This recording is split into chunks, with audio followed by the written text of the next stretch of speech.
पातुर्डा येथे विशाल हिंदू संमेलन उत्सवात संपन्न। पातुर्डा येथे दिनांक 8 मार्च रोजी सकल हिंदू समाजाच्या वतीने विशाल हिंदू संमेलन मोठ्या उत्सवात व भक्तिमय वातावरणात पार पडले।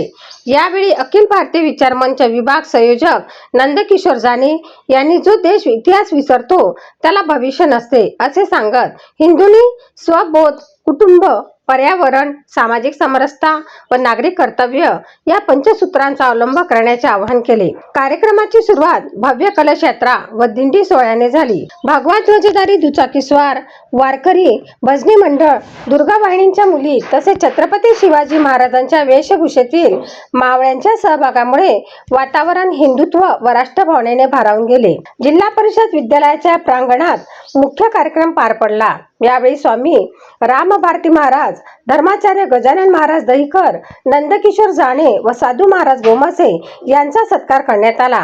कार्यक्रमात लखन निंबोळकर, विशाल जाधव व अथर्व वानखडे या गुणवंतांचाही गौरव करण्यात आला। कार्यक्रमाचे प्रास्ताविक ॲडव्होकेट अतुल देशमुख यांनी केले, तर सूत्रसंचालन व आभार प्रदर्शन प्राचार्य योगेश घाटोळे यांनी केले। पसायदानाने कार्यक्रमाची सांगता करण्यात आली। युवा क्रांती न्यूज साठी चेतना खेते, शेगाव।